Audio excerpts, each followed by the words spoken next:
This is the afternoon shift. It is Thursday, November 20th. I'm Adam-llorens. I'm Max-Fuller, a.k.a. This one's kind of a stretch, but kind of, if you say it in a certain way, it makes sense. A.k.a. Charlie Max-Lynn. Okay, yeah, Charlie Chaplin, of course. Max. Of course, It's yes. a little bit of a stretch. No, but it works, yeah. yes. Don't be Charlie Chaplin for Halloween.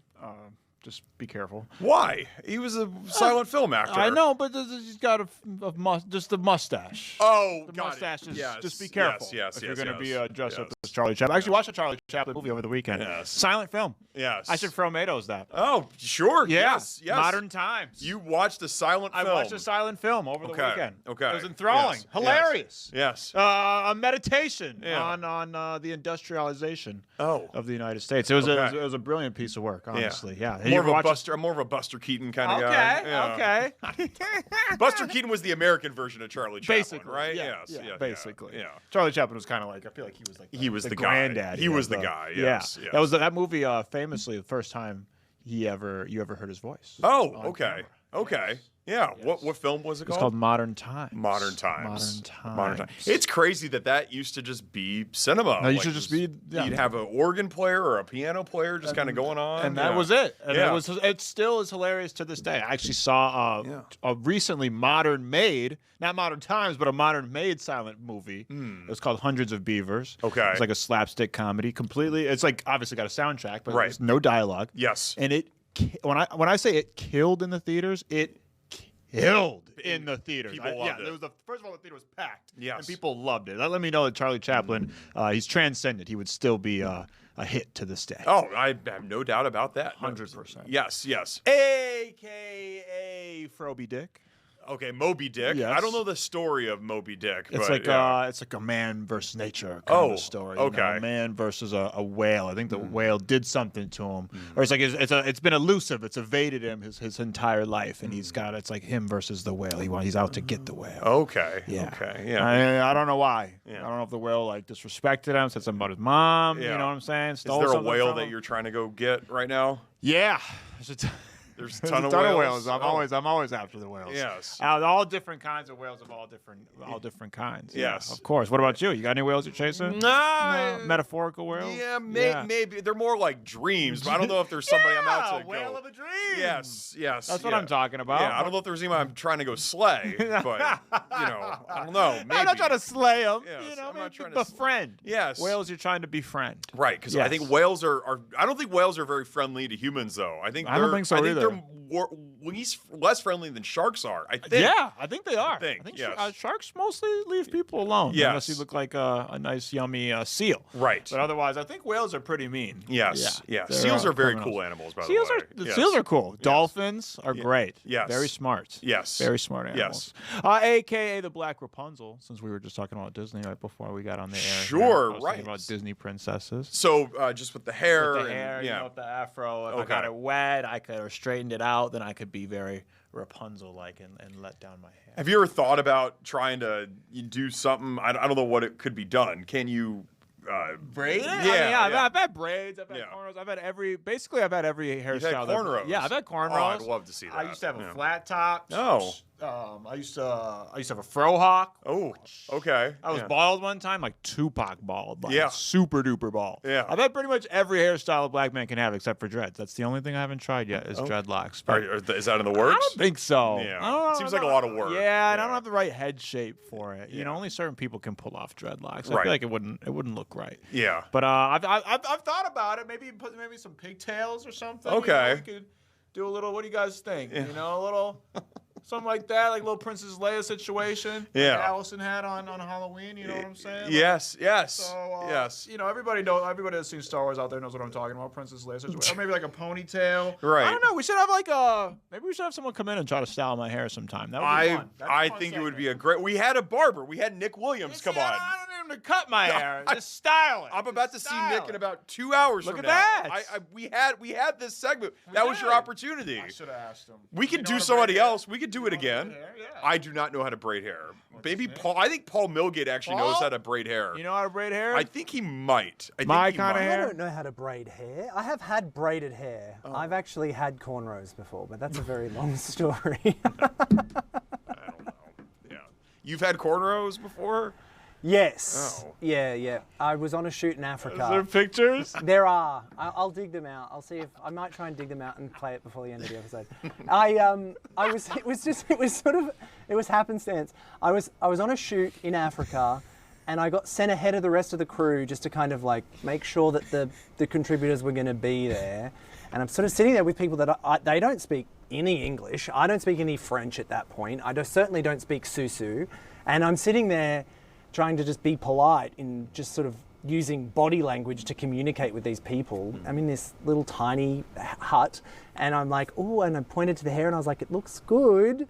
And then all of a sudden they come over and they start doing it to my hair, and I'm sitting there going, well, I guess this is how we're going to bond for the next hour. And I sat there and they braided my hair, but not only did they braid my hair once, there was a bit they weren't particularly happy with, so they unbraided half my hair and did the rest of it again. True professionals. Wow. And so then I just felt so uncomfortable that because we were still filming with that contributor for the next couple of weeks. So I was like, I felt like in case I went back for another shoot, I had to have the cornrows still in. So I rocked cornrows for a couple of weeks in Guinea in West Africa. The more you know about. It's like something that would happen in a movie. Like the white guy goes to Africa and comes back with cornrows. I was not going to rock them back because I did not want that. I didn't want everyone to be like, oh yeah, classic white guys going to Africa, come back with cornrows.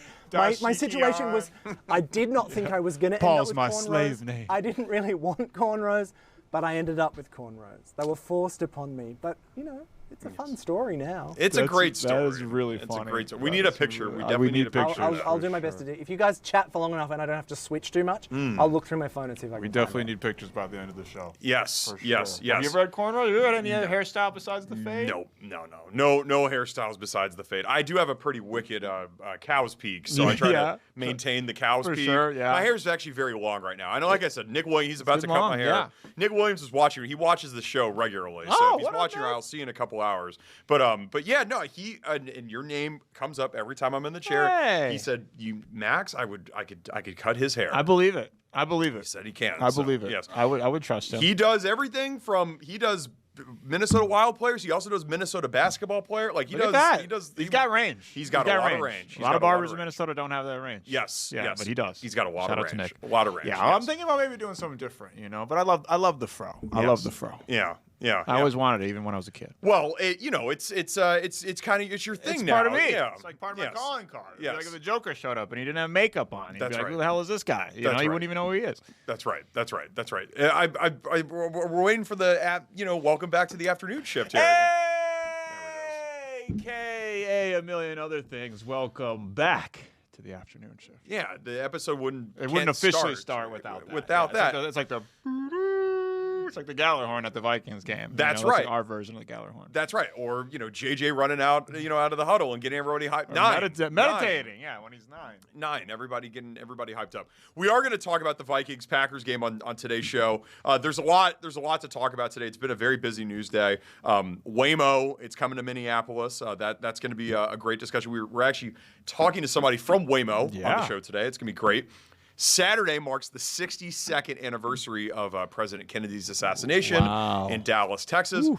We're just going straight to the source. We're talking to the Dallas City archivist, which I know is a little nerdy. Whatever. I like this stuff. Yeah, I'm really excited about this. And obviously, it's one of the most documented or talked about and discussed events in American history, maybe even world history. I don't know how much people are fascinated about it outside of America, but I know we're obsessed with it, and we have been for 62 years? 62 years on Saturday. So we're excited about that. Ian Leonard, he'll be joining us in studio. He'll be cleaning up his Krispy Kreme. No, I'm joking. That was cleaned up.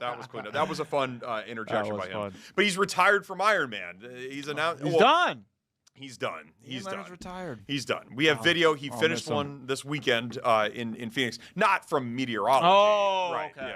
Just from running and swimming and biking. Yes. So, okay. I thought you just meant he's an Iron Man in general, but you meant from his Iron Man marathon. From his marathons, yes. Yeah. So I'm glad I ever got to see him run. I know. But you can see some of his runs on his Instagram account, and he follows the afternoon shift, which we're now up to 251 followers. Really? 252. We were at 251 at the end of the show yesterday. Okay. Did we get any more love? It's something like that. Go 254.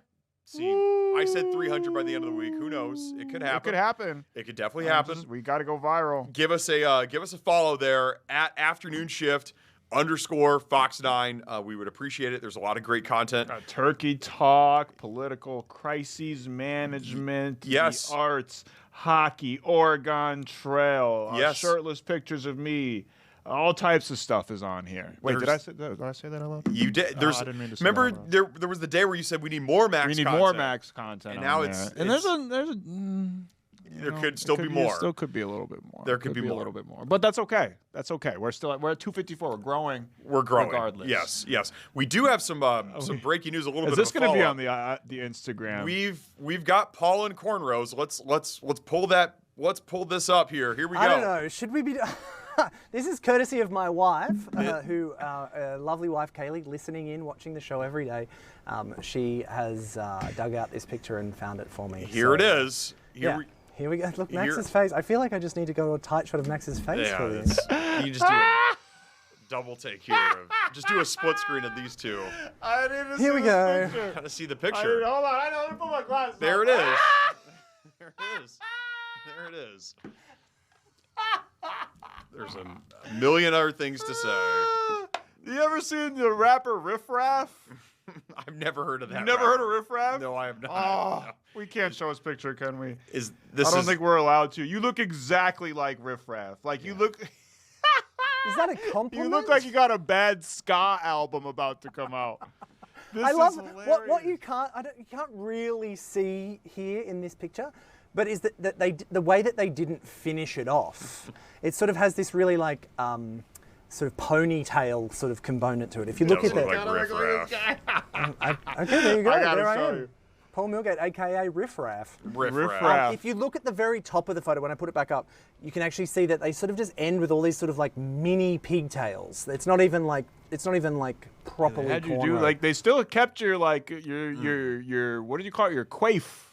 You know, they like your little whoof. Like your little swoosh. They kept it as like I've never seen diagonal braids like that. Yes. That's talent. Somebody did a very nice job with your hair, Paul. It really did. Look at that kid. That kid's looking at you like, look at this freaking this white guy's got cornrows. To be fair, once I had the cornrows, they weren't so scared of me.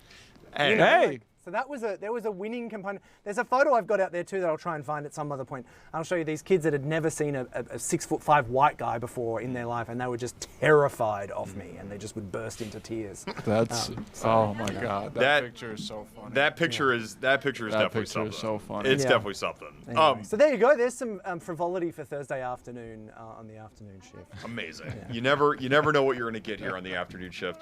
Quickly, we got a couple headlines here. TSA security. If you forget your real ID or passport, you can pay $18. This is a pretty good deal. Yes, that seems like a really good deal because the alternative is what? Not getting on your flight or getting stranded somewhere possibly. So I think that's a pretty damn good deal. Yes. Normally there's not a lot of good deals at the airport. They're upcharging on stuff, but that seems like a pretty damn good deal to me. Yes, $18. If you forget your real ID or passport, you're golden at security. You ever lost your passport or ID before? I have not. I've been very fortunate, but I've heard horror stories from people, and they can't get on the plane. But now it seems like I don't know how they're going to identify you with that 18. But there's got to be some. I think they have some type of new biometric way. From what I was reading about the story, but I've heard some horror stories as well. I'm paranoid about my ID and passport wherever I go. I'm patting down my pockets 15 times. But that seems like a good insurance policy just in case. I have a question about this though, and I don't know if you have the answer to it. But like, do you already have to have a real ID for them to be able to verify you biometrically? You just maybe you've left the physical card at home, but like you still have to have gotten a real ID. I'm assuming that's the only way that I can imagine that this makes sense. It's a good question. Because I know that this headline just specifically says no real ID ? It could cost you $18 to go through TSA checkpoint. So this one makes it seem like you don't need a real ID at all. Yeah. Yeah. So maybe if you don't travel that much, it's not even that bad of a. Maybe you don't even have to get the real You just ID. factor it into your travel costs, and it's no big deal. After Exactly. That. Yeah. Exactly. It's just updates from the airport. We got them all here. Alternative identity verification program. So you do not need a real ID as far as we can tell. Fascinating. $18 if you forget at home. It's great. Speaking of money, today is Give to the Max Day. Not Give to Max. Give to the Max Day. Every year I get tricked. Every year. But it's for a good cause. It's for a good cause. It's Minnesota's annual day of giving to help nonprofits and schools around the state. There are a list of places to donate on Fox 9's website, so go to fox9.com. Do you have a favorite cause or charity that you like supporting? Yeah, for sure. Just at the Max Show on Instagram, IG, 2X's. It's really just it helps young brothers all around the world, and it's just sorry. It's a really cause that's personal to me, close to near and dear to my heart. So at the Max Show on Instagram, I'll tell you more about it. Yeah. Is that the Venmo handle too? I could give the Venmo handle. I don't know if I'm allowed to. Probably not. Yes. But I could. It's a nonprofit. Yes. It's a nonprofit. Yes. It'll go to a good cause. Yes. It'll definitely go to a good cause. What about you? I like Special Olympics. Yeah. Special Olympics. Absolutely. Ian Leonard is a huge Special Olympics champion as well. Heck yeah. So the Special Olympics USA Games are coming to Minneapolis next summer. So Real go to donate to specialolympics.org. Let's do it. There are a list of places to donate on Fox 9's website. Real places. Don't go to my Instagram. Well, go to the Instagram. Go to my Instagram. Yes, You just don't donate money. I mean, if you want exactly donate a message that says I'm cute or something, you can donate that too. We take donations of all types here. We are going to go to commercial break, and we are going to come back with Waymo. An executive from there is going to talk to us about them coming to the Twin Cities. This is big news. We're really excited to have them. Waymo coming up next.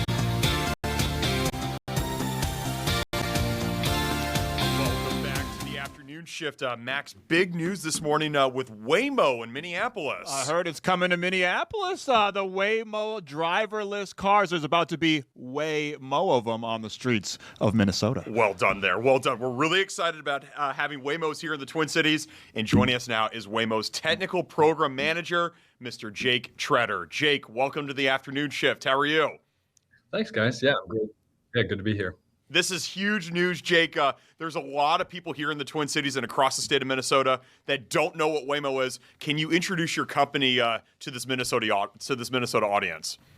Absolutely. So Waymo's an autonomous technology driving company. So we specialize in autonomous ride-hailing right now. So we're in 5 major cities in the U.S., and we've done over 100 million miles, and we're doing well over 250,000 trips per week in those 5 major cities.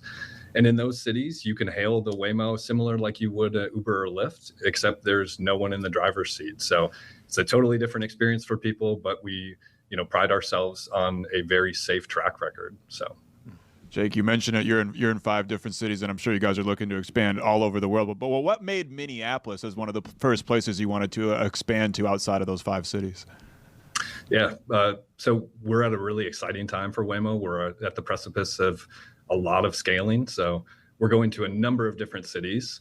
And with our 6th generation driver, which is our new Waymo driver, we have, basically unlocked the capability to tackle markets like Minneapolis with snow and ice. So we're really excited about that future expansion.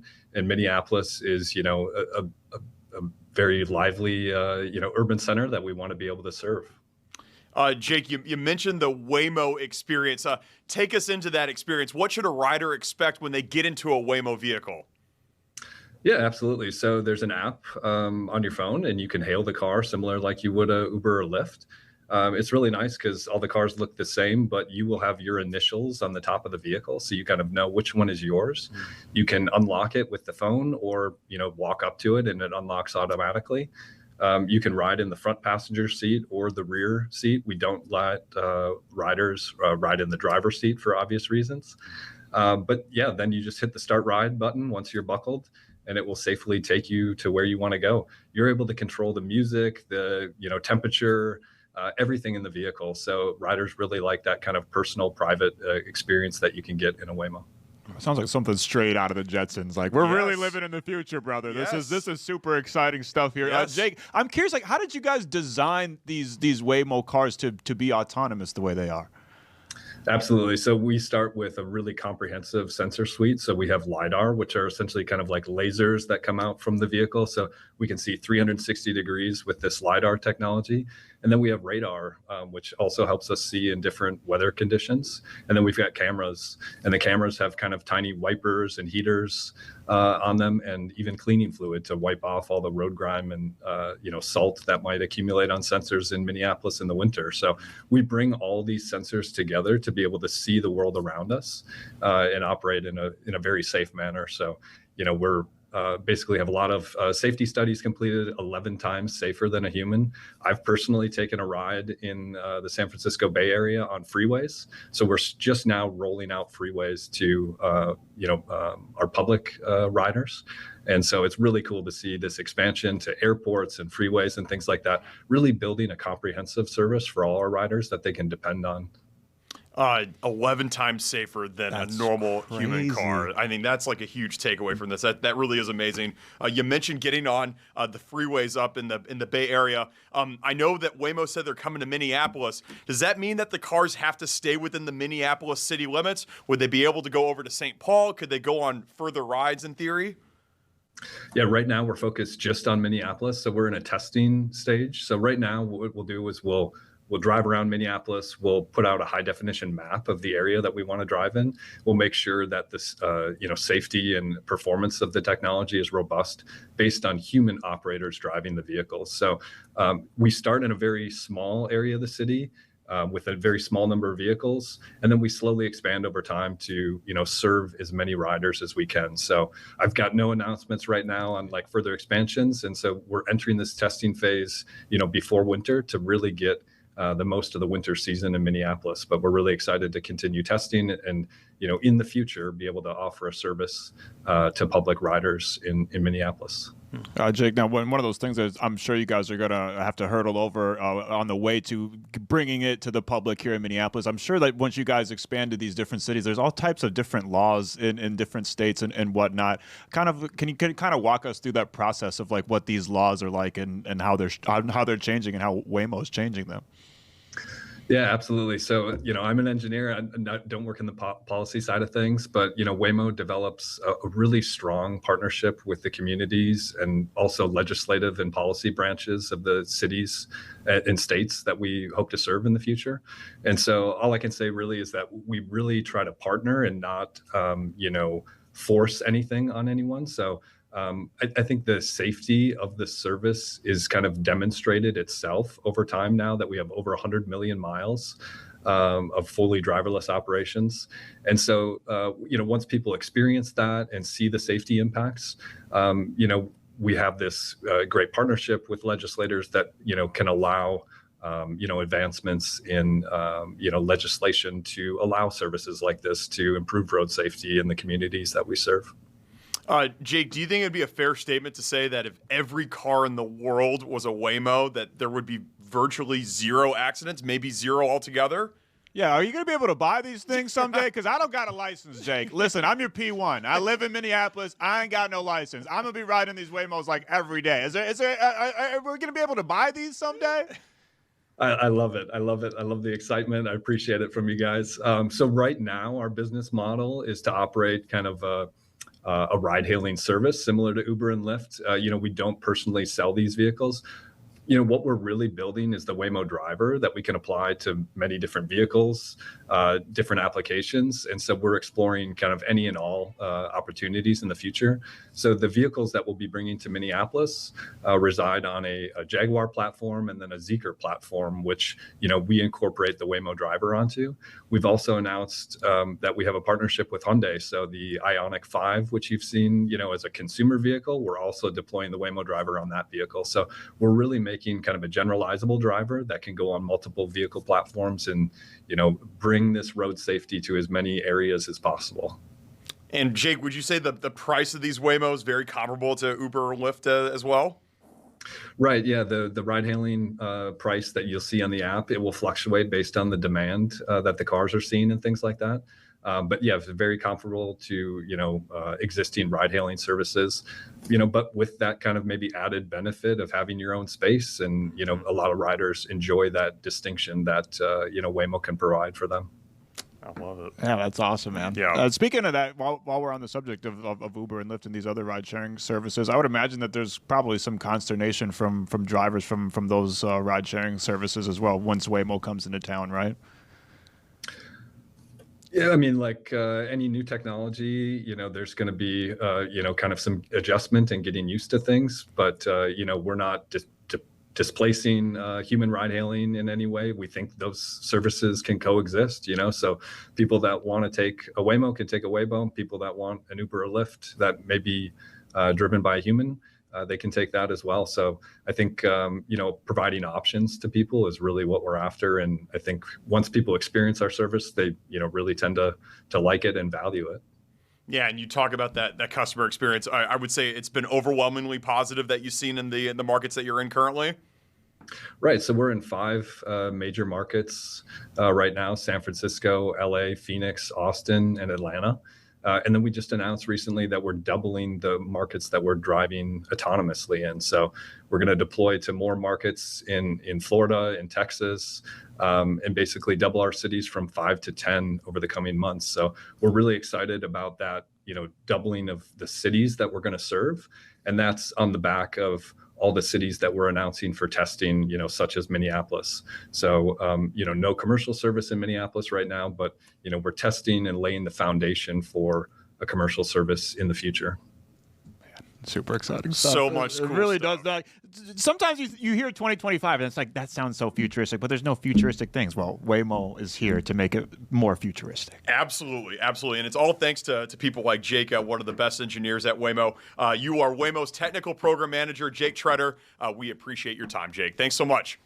Thanks for having me on, guys. Appreciate it. Take care. Awesome. Waymo's to around the Twin Cities. It's Look it's at gonna that. be a thing. That's gonna be crazy, man. Yeah. That's gonna be crazy. The first time I ride one I'm sure it's gonna be a mind blowing experience. Absolutely. I'm very excited to see this happening. Yeah. We will have more to come from the afternoon shift right after this. Welcome back to the afternoon shift. I understand there were a lot of people in our YouTube feed commenting on the Waymo They're thing. getting excited about the Waymo thing. Some hesitation, some trepidation from our YouTube chat about Waymo. Let's see. Corey P. Says, in these Waymo, love making in these Waymo, pedestrian and scooter issues. So old Corey P seems to be concerned about people possibly making love in the back of Waymos. I don't know if that's at the top of the list of the Minnesota's lawmakers when trying to regulate the laws about Waymo. I don't know if they're aware of this issue. Maybe Corey P wants to write to his local representative. Yeah. I'm not sure, and I guess I can maybe understand the pedestrian and scooter thing. I'm sure that's something that they're working on, but I don't know about the lovemaking part, Corey P. But we appreciate your feedback. I have been in a Waymo in San Francisco. It's a very cool experience. It's very safe. Okay. Like I was in there with my parents. Nobody was back there making love. No. It says drugs smoked in there too. Were there any drugs smoked or any love making going on? Not in even in San Francisco. Wow. Everything it ain't happening there. Anything happens in Haight-Ashbury. No, it was all good there. You just heard our Waymo engineers say that they're expanding. They're going to different markets, and one of the markets is obviously here in the Twin Cities. Another market is the state of Texas. They're going to be going down to the great state of Texas. Texas is also the site, the city of Dallas in particular, was the site of President John F. Kennedy's assassination, which took place 62 years ago on Saturday, November 22nd, 1963. It's a day that's etched in American infamy. We are very pleased to be joined by the city of Dallas's archivist, John H. Slate, to talk more about this really pivotal moment in American history. Mr. Slate, welcome to the afternoon shift. Thank you, sir. Good afternoon. Glad to be here. It's great to have you here, John. Can you take us back to November 22nd, 1963? Why was President Kennedy in Dallas in the first place? Where was he going in that limo? Who was in that limo with him? Well, let's see. Kennedy was in Texas for re-election campaigning in a way. Excuse me. There were two warring factions of the Democratic Party, a liberal and a conservative wing, and part of what he was doing in Texas was trying to cool things down and unite the party. But as far as who was in the car, I mean, of course, there was his wife, there was the mayor of Dallas, Earl Cabell, and there was also the governor of Texas, John Connally, and his wife. So what was? I mean, obviously we know kind of the story from there, but what was I feel like there's like it ends usually after the assassination, but I'm curious, what was the immediate aftermath like in the city of Dallas?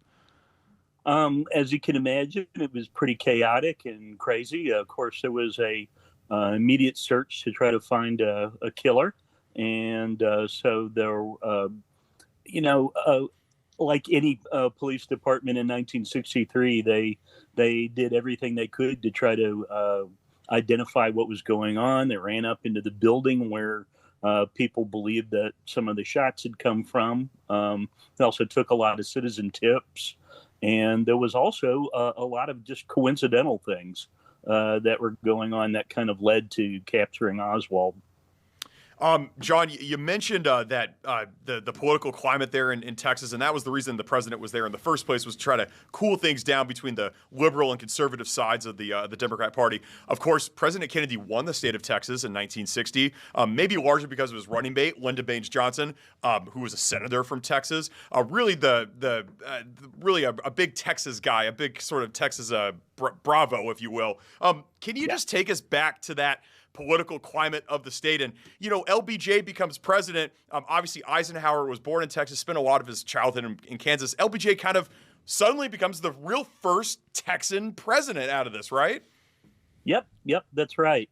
Johnson himself, I know, had, of course, pretty serious presidential aspirations, but when it looked like it would boil down to him or Kennedy getting the nomination, I think that he did probably the smartest thing, which was to join on the ticket instead of trying to split it. And I think he ended up becoming a major asset for Kennedy, because that meant that he would be able to be more likely to carry the South. How did this change the city of Dallas? I know that's probably a loaded question, and is probably a layered question that changes over time in and of itself. But it just kind of, I would imagine this was something that loomed over the city for a long time, and it took a while to kind of shake it off. So how did it change the city? It sure did. It was a major point of embarrassment, and city leaders particularly were really resented having Dallas being labeled the city of hate and things like that. I mean, and so for many years, Dallas spent a lot of time trying to show, cultural refinement, and that we're not just this, southern city, filled with crackpots and things. And I think the city really tried to put a foot forward to try to convince the country that the city itself was not responsible for Kennedy. Although it's really hard to to shake off something like that. People get a notion in their head. But anyhow, Dallas has spent many decades trying to become an internationally recognized city, and a place that's a lot more important than just the place that Kennedy died. And to that point, I would say, along with Dallas, Memphis, of course, where Martin Luther King Jr. was assassinated in 1969, they've had a really difficult time shaking off that sort of reputation off there even today. Bringing it today, John, do you think that Dallas is still impacted by the events of what happened 62 years ago? I know it is a tourist sort of attraction. You could go to the book depository building and all of that. Do you still think that Dallas is trying to move on from it, even now 6 decades later? Yeah. I think Dallas, I think in the 2013 50th anniversary commemorations really kind of turned a page in the Kennedy story. And I think the city has largely healed from it, but there's still a lot of, notoriety. And yeah, we do get a lot of tourists. We get several million a year. As far as I know, we're right behind the Alamo as one of the most visited places in Texas because people want to see history and where it happened. What's like the second most famous thing that happened in Dallas? Like Tony Romo messing up the extra point, or like what's like we all know about the JFK. So like what's like the second most famous thing that happened in Dallas? Do you ever get to talk about happy stuff?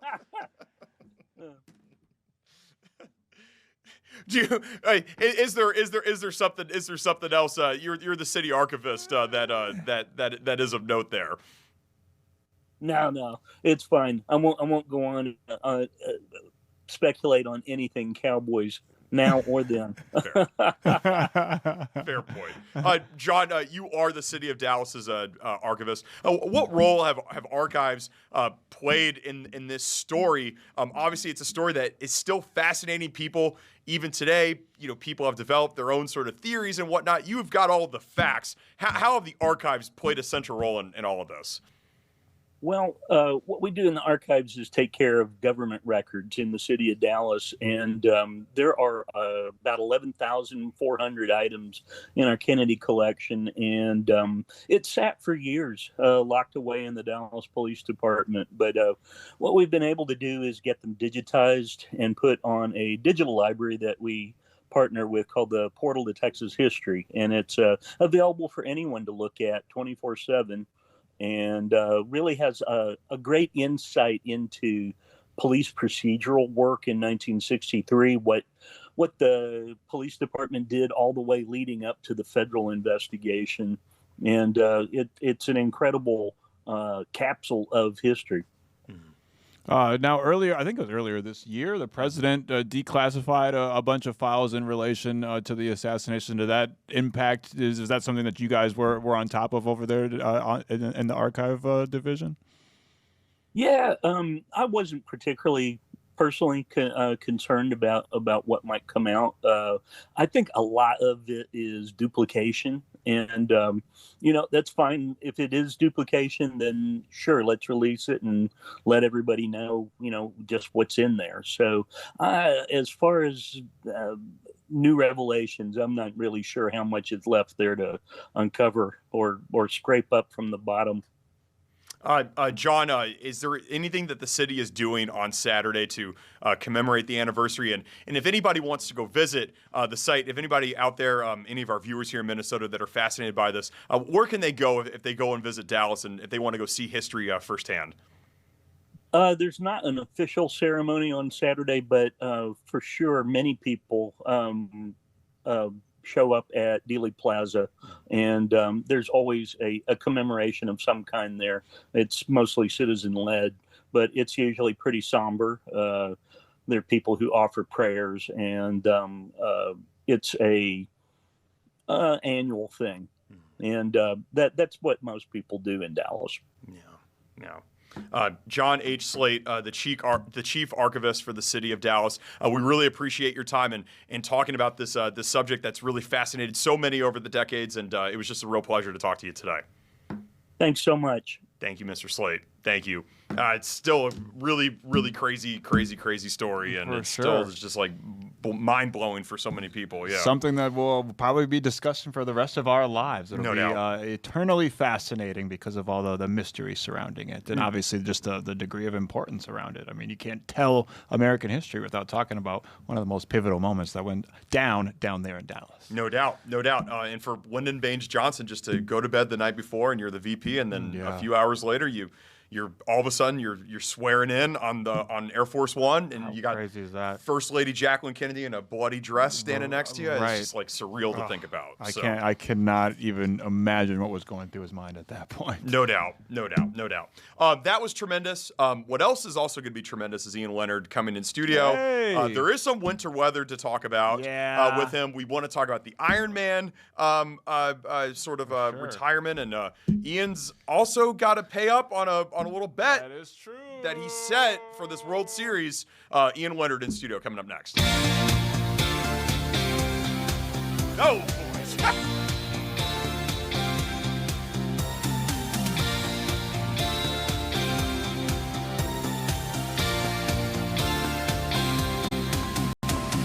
and you just, the first race you go to, you're like, oh, and then after 3 races, you're like, oh.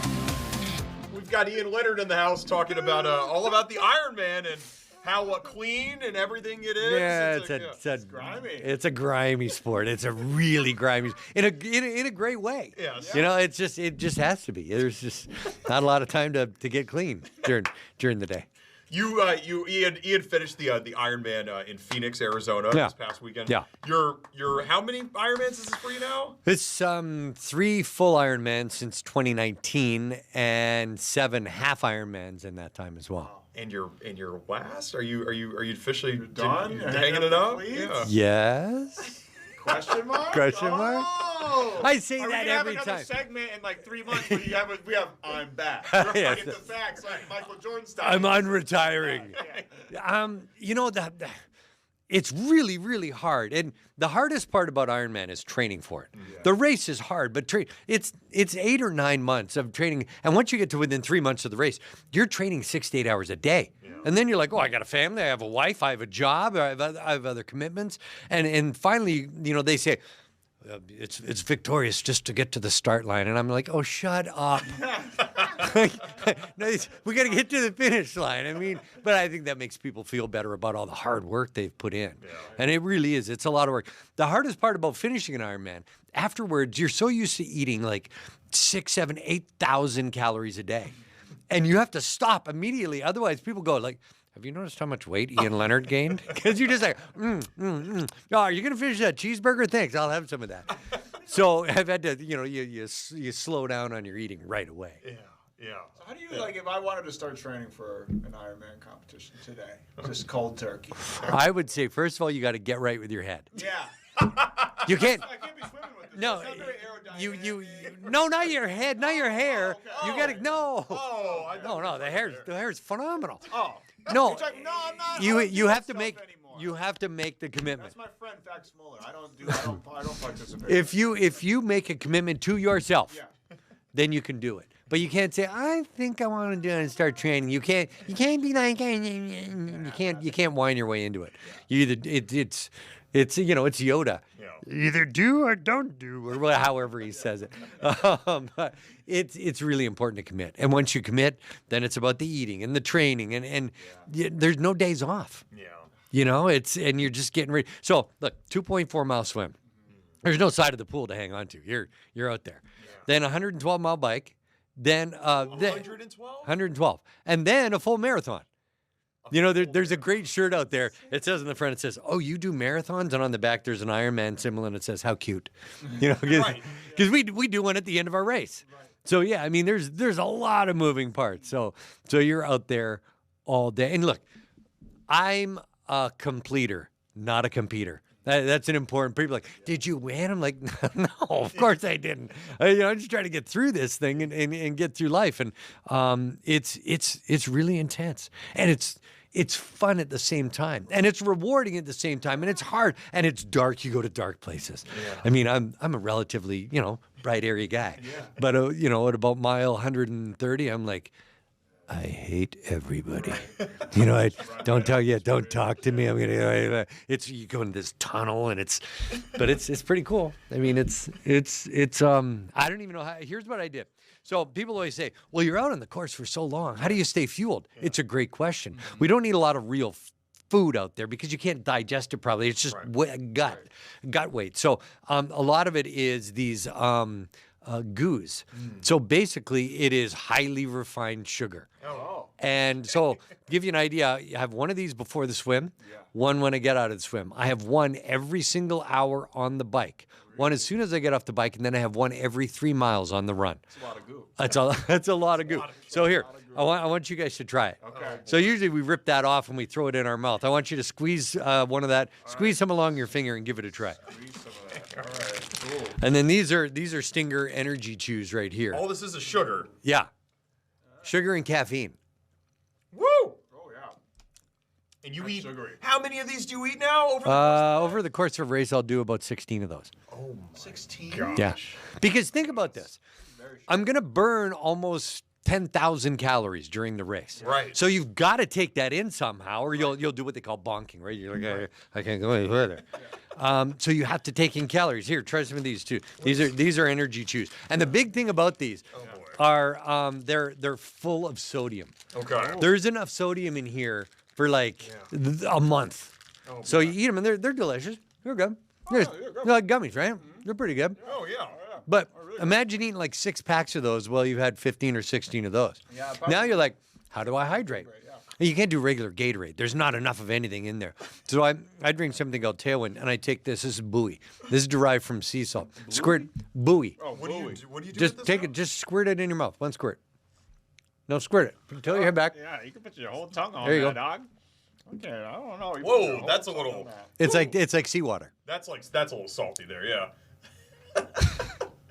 And you just squirting that all day? That's not pleasant. So basically, That's here's not what I pleasant. want to do. Yeah, this is what I wanted. I wanted you to get the idea that there's not a lot of glory in any of this. No. All the while, it's porta potties and there's just a lot going on. It is filthy, like you said. And then you're trying to get through, right, 112 mile. So this one it was in Tempe. And there were 3 loops on the bike to get 112 miles. So we ride the Beeline Highway out to the mountain and you come back. It's a 38-mile loop. Yeah. Well, I was making about 21 miles an hour on the bike going up the mountain because the wind was so strong behind me. Coming down the mountain, while pedaling, I was making about 14 and a half miles an hour. That's how strong the wind was. Oh my god. So you're just, it's fight. It's fight all the time. And all the while you're trying to conserve energy because you still got the marathon at the end. Right. How long did it take you to do the whole Again, thing? important. And this is an important note from Ian Leonard. I'm a completer, not a competer. Right. So for me, it was flat 15 hours. That is incredible. Oh, just constant movement. Oh, you never stop. Yeah. You stop to change your shoes. That's it. You have to change out your shoes. Well, you swim in a wetsuit. Right. Then you lay down and somebody rips it off. Then you run in the change tent and you hit some goo. And then you put on your bike helmet, you put on your bike shoes, and you get on your bike soaking wet. And you bike 112 miles. And then you run into the tent, somebody takes your bike away, and you take off your bike helmet, and then you put on your running shoes, and you're still pretty much wet. And then you go run a marathon. Oh my gosh. Do people have like pit crews, like the people that are really trying to win? Do they have like pit crews that just like rip off their clothes real Which quick would be an amazing idea, but you cannot accept any help for any reason from anybody who is not a competitor. So I could help you change a flat tire if you're in it. But if I have a flat tire, a spectator can't go up and go, hey, man, I'm here to help you change your tire. You're like, dude, you can't. Don't touch my bike. Because you get DQ'd. Oh, man. So it's all about just you. Yeah. It's you against the world. Yeah. Is there like specific requirements for the type of bike you have and stuff? Yeah, and that's the punitive part of Ironman. You can ride on a regular bike, but most ride time trial bikes, and they're a composite. My bike weighs 4 pounds, and you have to carry all your tubes and extra CO2 and all of your liquid. I have 5 different liquid carriers on my bike because of how much you need to drink. It's a silly, awful, stupid sport, but I love it. Yeah, that's what I'm saying. Like, you can't totally retire from this. Like, if No, I can't. you're done. This thing sounds like it's almost like an addiction. Did you know beforehand, Yeah. or was it like the middle of the swim? You're like, damn it, I'm done with this. Or like did you know beforehand. Look, if you know me, I love my family, and not a lot of people are going to come on here and say I hate my family, but they've basically since 2019 they've been like Ironman widows, my daughters and my wife. And I'm giving 6 and 8 hours and traveling and doing things. It's time for me to just put my thing aside. I've done 3 full Ironmans and just say, let's do some Sierra. So we had everyone who comes out and cheers. My wife makes everybody T-shirts. So here, you guys, not that these will end up anywhere other than the bottom of a bin, but they call us their try guys, and that's my best friend Alex Lakey on there. We train together, we race together. He's the guy who, when I was finished with my cancer chemo, said, "Hey man, let's do something monumental. Let's go climb a mountain." I'm like, I ain't climbing no mountain. That's stupid. And he said, well, how about we do like a little mini triathlon? I'm like, yeah, what a great idea. And it's turned into all of these Ironmans. Incredible. And we've done every single race together, and we train together. And I mean, if you want to have a great life, get yourself a friend like Alex Lakey, like I have, because it makes your life a really cool place to be. No doubt. Maybe we could do an Ironman afternoon shift Ironman. Yeah. Okay, on the bike part though, can you have pegs? Like, can I have pegs? Can I just like roll along, or like one of those little sidecars like Robin? I'll pull you behind. You can be like on a longboard, and we'll get like a water ski rope, and you can just slide back and forth all the way. I'm like, you all right back there? You're like, it's all good. Like I'll do like do one of these. I'll be like, hey, here's a gummy. Oh, have a gummy. I'll do that. Was the last one the hardest one? So the first one I did was the Lake Placid. And Lake Placid is all mountains. Yeah. Not a great idea for your first. That was the hardest. Second one was Mount Tremblant, which is just north of Montreal, Canada. Another mountain race. Yeah. A really hard race. But they're so beautiful. They're so rewarding. They're gorgeous. On the Mount Tremblant race, I was, you swim 1.2 miles out in the middle of this lake, and the sun popped up as I was making the turn. Came right over the mountain. And I stopped. I have goosebumps, and I could cry thinking about it. And I looked around and thought, this is so awesome. How lucky am I? I'm in the middle of the lake with 2,500 people. And I just stopped and I tried to water and I watched the sun come up. And it takes me back to like cancer and chemo and everything that was bad. And it's everything that's good, right? Yeah. So, there's some really nasty bits, but most of it is the most incredible thing I've ever done, other than marry my wife and have children. It's right up there. And been on the afternoon shift 2 or 3 or 4 or 5 times. I'm not even sure. Do I get a portrait up in here at some point? Yes, I know you are a most visiting guest. Yes. Yeah, no, I'm not a guest. I'm becoming like a cockroach at this point. Great. Leonard's back. Great. Gave you the donut. It was your 4th appearance. Oh, that's. You get a donut for free. I forgot that. Yeah, in talk shows and on podcasting, it's 4th show is donut. Yes. 8th show is chicken wings. Yes. 12th show is lunch. And we have to speak about that in a minute. And your 20th show is Max shaves his head. Oh. See, we've been on the topic of this. Yeah, Rick we have. We're Williams just talking and- about changing up my hair. Yes. But it has to be monumental. It has to be cash, and it has to be for charity. Not in a bad way, not in a silly way. It has to be a real, like committing to an Ironman. You commit, and if you do that, I guarantee I will help you raise money. And whatever charity you choose, I just want to be a part of it to help you raise money. Yeah, when we were just talking about my favorite charity, the Maxx-Fuller Foundation. Ooh, that's a good At foundation. the Max Show on Instagram, I'll tell you more about it. Just send me a fee first. I can't give out the information for free. Minnesota's hot for Give to the Max Day. I get it. Yeah, I get it. Knowledge is power. Yep. Power is money. So if you want the knowledge, then you got to give some dough. So Maxx-Fuller the Foundation. Maxx-Fuller Foundation. They are doing so much in the community. So much. Yep. Around the world. You're not a cockroach on the afternoon shift. You're about to become an actual guest host of it for a whole day, right? Well, I mean, I think there are some people who are higher up in the chain of the hierarchy of command, if you will, who would decide that. But here's what I would like to do. And we should take a step back. Oh, yeah, Why okay. is that? Well, we actually have. Let's roll this video in. Let's roll it in. Oh, before great. we You got start the today. video. Great. Uh-huh. Oh, can we hear it? Basically, I'm saying, I love Max's hair. And you're going, no way. And I'm going, oh. We got some technical Look at his difficulties hair. on the audio, yes. Okay. We had a bet going Yes, we did. for the World Series. You're a Yes. big Dodgers fan. Yes. I was born and raised in Canada, so of course I took the Blue Jays. Not really my team, but I did Captain Canada, and the Dodgers won. They put up it was a great World Series. It really was. Yes. So the bet was that you would both receive the day off. Yes. Well, you would, and then Max was like, "Oh, wasn't day off too." So we're like, "Oh, we feel bad for Max. Okay, let's give Max a day off too." But but here's the thing, and I'm willing to do this. So here's what we're going to do. Okay. You two are going to be my guests at the Smack Shack in Bloomington. Okay. So you're going to go and roll over there for lunch, and occasionally we'll check in with you. You won't have to work. Yeah. But we'll just check in with you through the day. And I'll be a good steward of the show, but the show has to be my topics. Yeah, all your topics. Like Max's hair, My hair. the Maxx-Fuller Foundation. Foundation. Yeah, that's all 4 o'clock hours. Yeah. So that would be my pitch Yeah. for my payback to the both of you. I'm You can sit there and eat some lobster, and I'll work. Max's favorite. It's not that expensive, I've heard. No, it's nothing. This sounds amazing. The only thing I'm scared of is that we're gonna get Wally pipped here, and that nobody will ever invite us.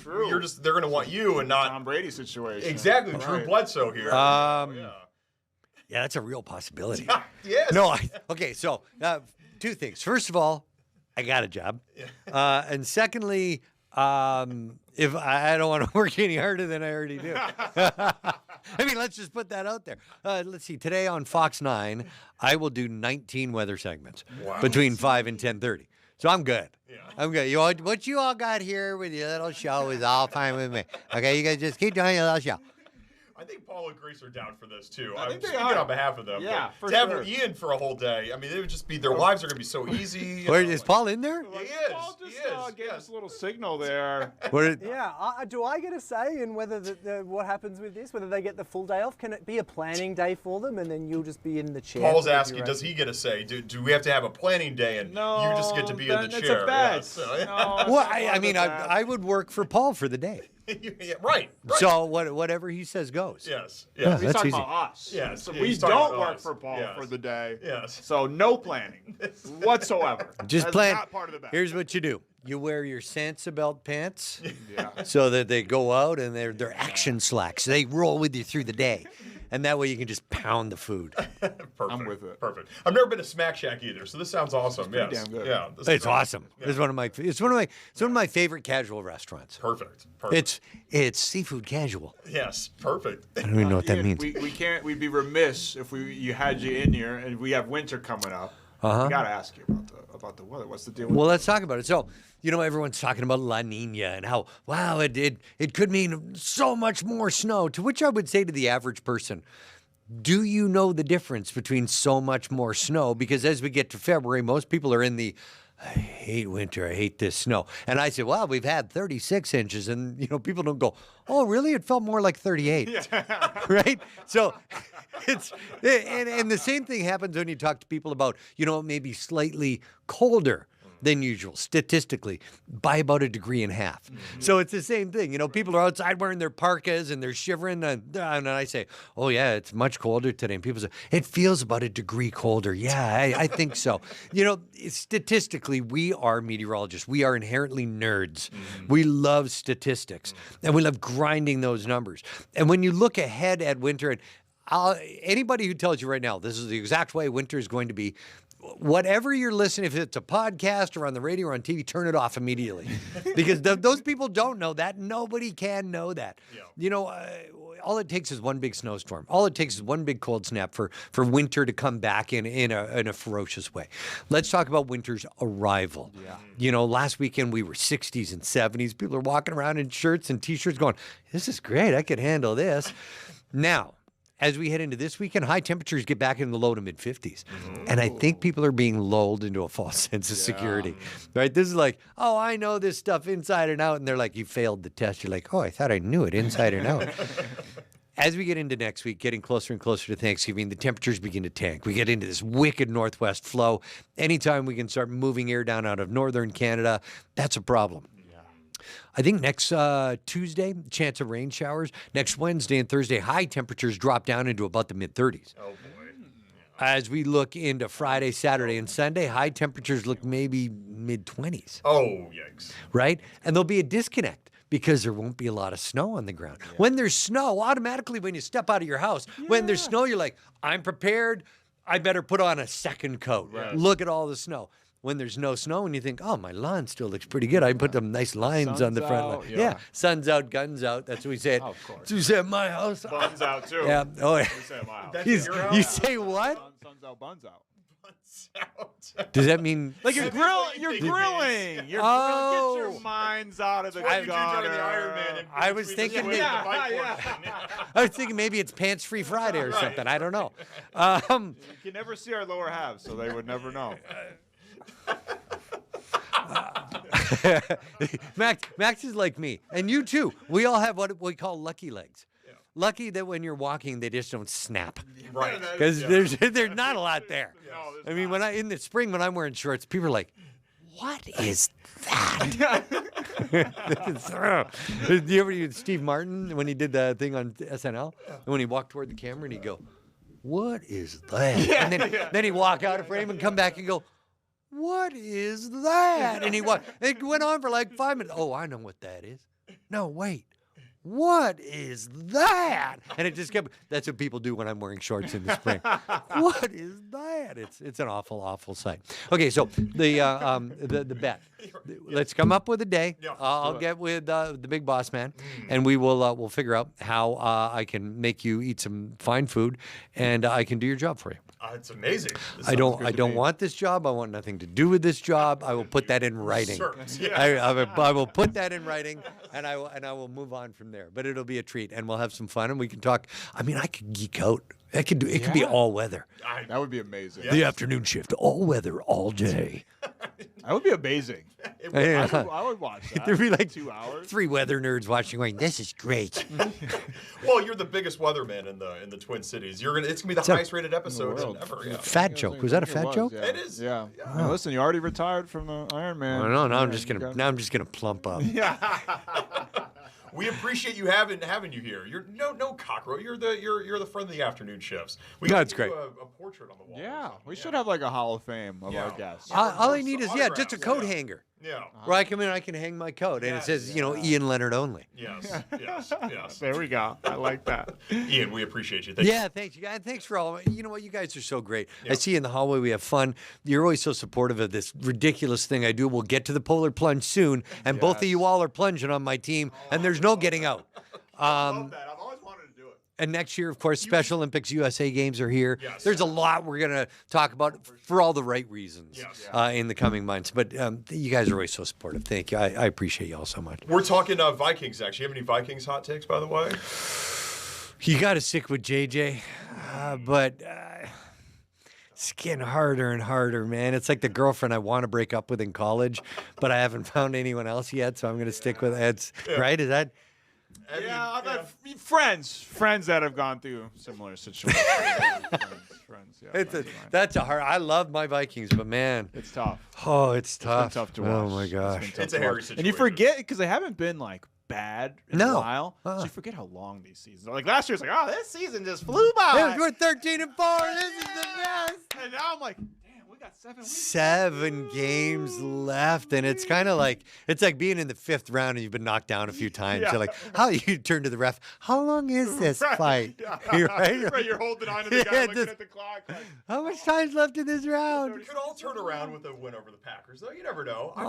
Listen to Captain Sunshine here. I'm the biggest Vikings fan on the show. Maybe in this building, everybody's all negative. The sun'll come out tomorrow. On a clear day. It's like, dude, if they make the.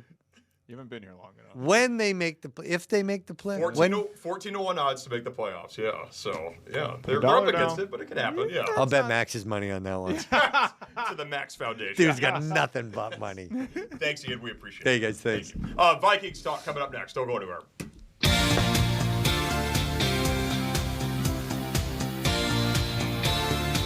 Now you got some. Welcome back to the Afternoon Shift, Max. It's time to get our finances ironed out here. What are you, my bank? What do you mean? It's time to get my. Who sent you? Hold on a minute. I'm no teller. I'm no setup. What do you mean by that? The only person I sent is Nicole Middendorf. And neither of us are from the IRS. Okay. No, we come in peace. Nicole, you are the CEO of Prosper Wealth Financial. We appreciate you're a resident afternoon shift financial expert. Yes, I guess so. I love it. Yes. We're pumped to have you back. One of the things we wanted to talk to you about are property tax increases. What should we know about this stuff? I just got mine in the mail. I literally just opened it up last night, and it's, oh man. I mean, when you get it, one, you need to be aware of this because if you have a mortgage, property taxes are due in May and October. But many a time when you get a mortgage, they ask you, do you want to escrow for taxes? And most of the time people are like, I have no idea what they're talking about anyway, so sure, fine. Yeah. What that means is every month you're putting money away, giving money to your bank, and then they're going to pay the taxes for you. But if you don't do that, you need to be fiscally responsible yourself to pay the taxes in May and October. So these statements that are now coming in the mail are telling you, hello, rates are going up. You're going to be paying more next year. So be aware of that. So what does that mean? If you're having your money, if you're giving your money to the bank every month and they're going to pay the taxes for you, your mortgage is going to go up. So your monthly payment is going to go up. Or if you're doing it yourself, you need to make sure that you have enough money for those taxes that come due first in May and then in October. So how is the raises, or I mean, I'm assuming they don't decrease very often, but how is that determined? Well, one of mine was 5%, which was like, okay, that's fine. I can handle that. The other one was 70. 70? And so when it was a new house, so like new home bill, things like that always adjusts. But when you get those, you can go in and say, you know what, I think you're a little off. But how these are determined is what happens when you vote. You're voting for your school district. You're voting for the area that you live in. So one, there's the state, then there's the county, then there's the city. And so, I mean, that's where I was looking at mine. I'm like, oh my God, 70%. I'm like, wow, okay. Like the biggest chunk is going to the school district in the area that I live in. So it all depends where you live. And so that's where it's a super important to look at what are the current taxes, what could potential taxes be, not just like what's the value of the house that you're buying or where you're going to be living. I think I'm staying in an apartment. Yeah. It's too complicated, isn't it? Yeah, very complex. I like having people, my lawn mowed and everything yes, like that. Yeah. One other thing we wanted to talk to you about, and unfortunately, there's been, Target had a bunch of layoffs recently. There's been several other Minnesota companies that have been experiencing this. If you are laid off, how would you recommend somebody manage their finances if they're in that position? Yeah, unfortunately, I mean, we're getting about a phone call a day from current clients or new clients to be that are getting laid off. And so most of these layoffs have been completely unexpected. And so I'm not telling you should always be prepared for a layoff, but any wealth advisor at any point in your life, we're going to tell you to have 3 to 6 months minimum of expenses set aside in that money market account, not in cash, not in your 401k plan, not underneath your mattress, but in a money market account, so that if you get laid off, you can meet those expenses that you have going on until you replace that job. So one, it's looking at, okay, what can I cut? Because a lot of these have been completely unexpected layoffs. So what can I cut? And what's really hard is it's the holiday season. And that's really tough as we get to year end. But what expenses can I cut? If you have Hulu and Netflix and Apple TV and Peacock, look at all of those and okay, no more dining out, and really bare bones what you have going out.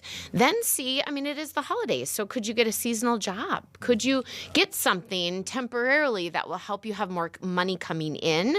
And then it's also when you're evaluating the jobs, always looking at the net what's happening. Because we have had clients that go and take a bigger salary at a different job and they're super excited, but then that company doesn't offer a 401k plan or they don't pay for your health insurance. So you've always got to look at net, always compare apples to apples, what makes the most sense for you.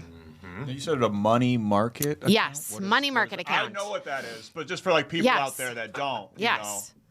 So what is it? So there's a checking account, which that you have money, you give it to, if you're the bank, Yeah. I'm giving money to you, you're turning around and giving it to him as a loan, and that's how you as a bank make money. Yeah. Savings account, same thing, the bank, but you're giving me a little bit interest because you're taking that money generally for a longer period of time. Money market accounts, that money's invested in CDs and short-term bonds from the government. So you're generally going to earn more money in a money market account. You also do want to look for the word insured because you want something that's federally insured so that you don't lose all of the money if something were to happen. You said CDs. These aren't the CDs that you're selling. Yeah, I was right? gonna. No, those aren't those CDs. Those Yes. aren't those. Not the bootleg CDs. Not the bootleg DVDs. No, those are Certificates different. of deposit. Oh, Yes. Invest in Banks. those too. Invest in those too. Not right now. Structured CDs. Structured CDs. See, you're going to be totally confused, right? You're like, I'm just going to stay in my apartment. Yes, CDs and everything. No, that's good. That's good intel. And listen, we were talking about this. We both experienced experienced layoffs before in our careers. It's a scary time. It is a scary time, and you have to be smart with everything.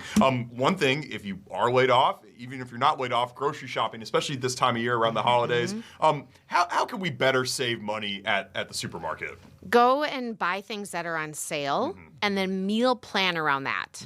Rather than like, oh, I'm going to make lasagna and we're going to have chicken then, and then we're going to do tacos. Go to the grocery store or go online and see what's on sale and then work around that.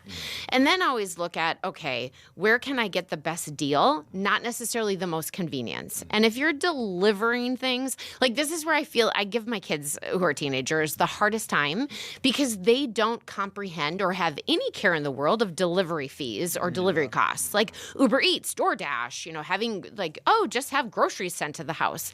And it's like, if you're spending $20 to have your stuff delivered to you, no, like be thoughtful, be planning, thinking about, and being very proactive. And then also, it's just one, economically it makes the most sense, but also from an environment standpoint, it's like, don't waste. The amount of waste that we have is astronomical. And so be very thoughtful and see if you can share together. Like if if you're in an apartment, like have a cookout together, or, I'm going to buy the big thing of blueberries at Costco versus going to the grocery store and spending $11 for a tiny thing. Maybe you split it then with your neighbor or your friend. So it's all about getting really creative and making money fun. It doesn't have to be boring and overwhelming. You can actually make it interesting and fun. Yeah. If you ever want to have a cookout, bro, okay, you can bring me a plate. Yeah, we should let's arrange have a that. cookout. The time of year we kind of missed our window. Yeah, we kind of did. It'll get cold. Yeah. Bringing it from our apartment to apartment. Yeah, but we could do that. we could do that. All right. Speaking of apartment, Adam said he's good with his apartment. I'm good with my apartment. But if we do decide to want to move into a house, all these headlines lately are talking about these 50-year loans. Yes. And I'm seeing a lot of people advocating for it, and then I'm seeing a bunch of people saying, no, this is not a good thing. What's the deal with these 50-year loans? So generally when you get a mortgage, most of the time you're getting a mortgage right now for 30 years. But what is this new talk is, gosh, well, people are living longer, and it's so hard for someone to get into a house because house prices have gone up so much. So let's extend the period of time that you can pay for that house. Well, what is it doing?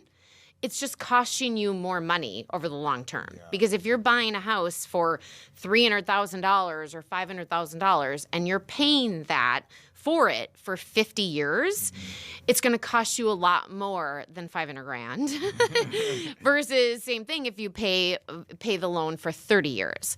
So I struggle with it a little bit because, one, we're living longer, and it does help someone get into a house. But also at the same standpoint, you as an individual need to be aware of how much more money it's going to cost you. So the goal has generally always been for most people, I want to live in a house that's paid for. I want to live in a house that's paid for. That does make sense unless it's in an interest rate environment at 2.5%. So me personally, and I'm never supposed to say like what I would do, but if we get 50-year mortgages and the interest rate goes down to 2.9%, what are we doing? That is something to take advantage of. I mean, I don't know if we'll ever see that, but that would be amazing to be able to have cheap money, because then you could use that money for other things. So there's pros and cons with anything when it comes with dollars. The biggest thing is just like if you buy a car, like the new trend now is having 7-year car loans. Oh my gosh, what does that car look like in 7 years? Right. And how much is that car costing you versus if you do a 3-year or a 5-year loan? So I'm curious, like, how do bubbles in these markets form? Because like I feel like a lot of people are like crossing their fingers hoping that there's like a bubble forming for the housing market and that prices will drop. Like, how does that work? Because I would imagine that prices going way up like they are is at least a key part of the equation, right? Right. Well, and it's interesting because I was just with JP Morgan and Goldman Sachs and all of these amazing powerhouse women in Florida, and we were talking about the AI bubble. I've heard about that too. I'll cross my fingers for that too. And so I loved it because this one woman's like, she's like, you don't know that you're in a bubble till you're out of the bubble. And the problem is like, did all of them think we were in an AI bubble? No. Just because the amount of investment, and really the majority of this whole meeting was, how can we use AI in financial services, which is crazy because we're such a boring, regulated, stodgy industry in general. I mean, not me.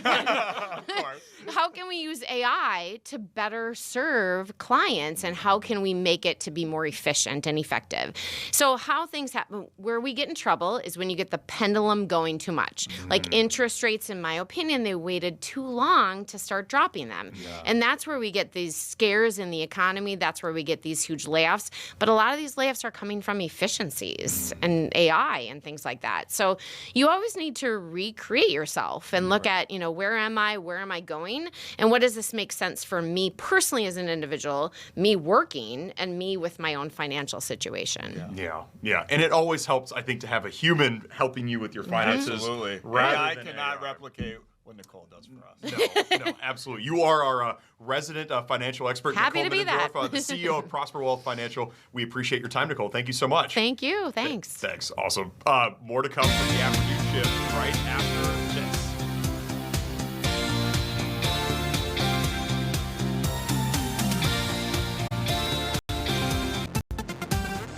Back this Sunday, the Vikings are heading to Lambeau Field. The game is right here on Fox 9 at noon.